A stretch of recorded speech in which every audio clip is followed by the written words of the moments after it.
Il est évident que cela a du sens pour la Fondation d'entreprise Michelin que de venir en aide à ces chercheurs, ces enseignants dans le domaine de la science et de la culture.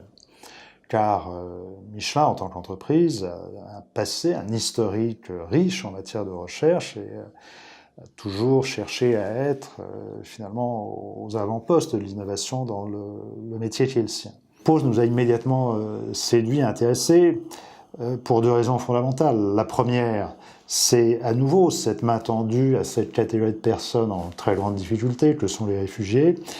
Et puis, deuxièmement, l'intérêt culturel scientifique. Pose leur permet déjà d'échapper à toutes les menaces corporelles qui pèsent sur eux dans leur pays d'origine. Mais bien au-delà de ça, Pose, en accueillant ces personnes, participe de la conservation de ce patrimoine intellectuel qu'elles incarnent.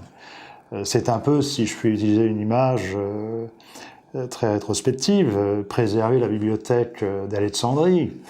Ces gens-là, bien souvent, ont acquis dans leur pays des savoirs, des savoir-faire que nous ne possédons pas. Donc ils viennent en France avec ces acquis scientifiques et culturels souvent très appréciables.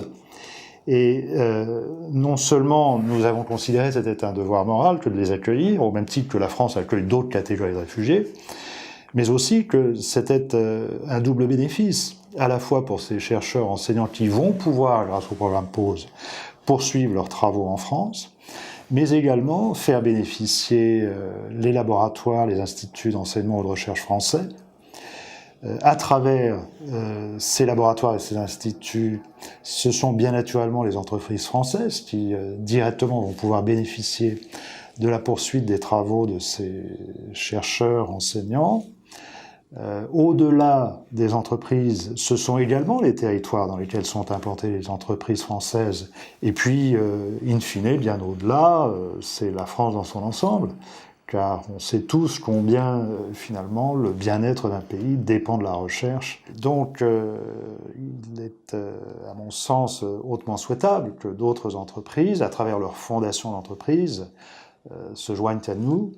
Je ne peux pas imaginer que certaines grandes entreprises pour lesquelles l'innovation est un élément essentiel de leur stratégie puissent ne pas vouloir contribuer à l'enrichissement de la recherche française en accueillant ces gens qui apportent une diversité, un arrière-plan de savoir culturel, civilisationnel, qui ne peut que bénéficier à la recherche.